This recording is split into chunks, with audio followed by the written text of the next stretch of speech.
प्रशिक्षण शिविर आज रखा गया है, क्या कहना चाहेंगे, क्या उद्देश्य है इस शिविर?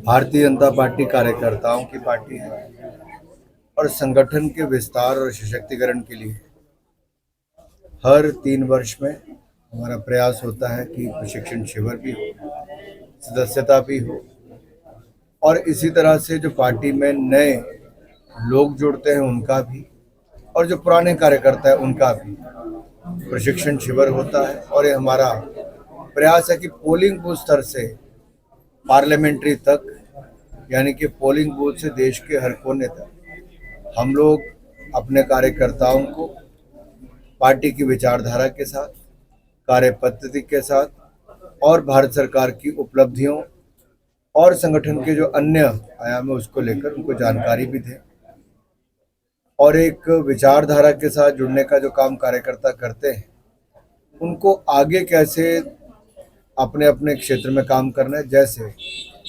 कोविड के टाइम पर देश और दुनिया में शायद ही कोई राजनीतिक संगठन होगा जिसने जमीन पे काम किया।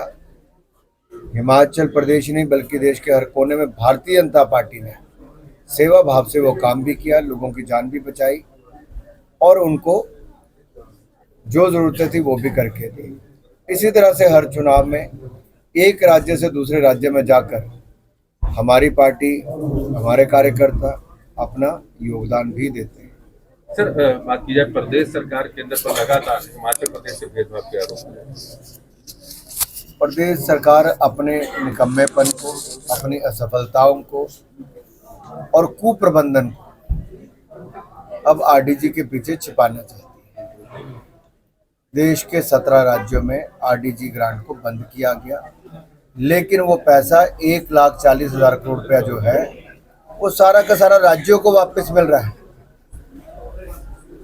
दुर्भाग्य ये है कि विधानसभा का सत्र 3 दिन चला और उसमें राज्य की सरकार ये तक नहीं बता पाई कि किस तरह से पिछले 10-11 सालों में केंद्र की सरकार ने कितने पैसे हिमाचल प्रदेश को दिए।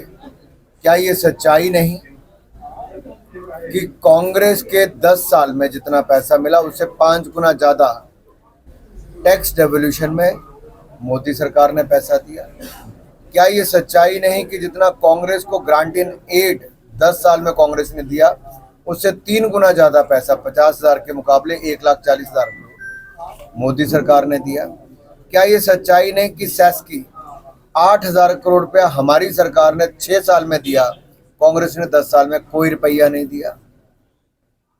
भाजपा ने लगभग 1,60,000 करोड़ रुपया हिमाचल प्रदेश को ज्यादा दिया, लेकिन मुख्यमंत्री जी सच्चाई नहीं बताना चाहते और ये भी नहीं बताना चाहते कि जो आरडीजी ग्रांट बंद होने के बाद 1,40,000 करोड़ रुपया है, ये इस साल जितनी हमारी पंचायतें हैं, चाहे हमारे रूरल लोकल बॉडीज हैं या अर्बन लोकल बॉडीज हैं, उनको पैसा मिलने वाला है।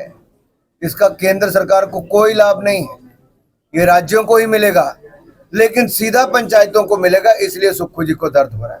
सीधा अर्बन लोकल बॉडीज को मिल रहा है, इसलिए सरकार को दर्द हो रहा है। Thank you sir. एक ग्रुप फोटो करा लो।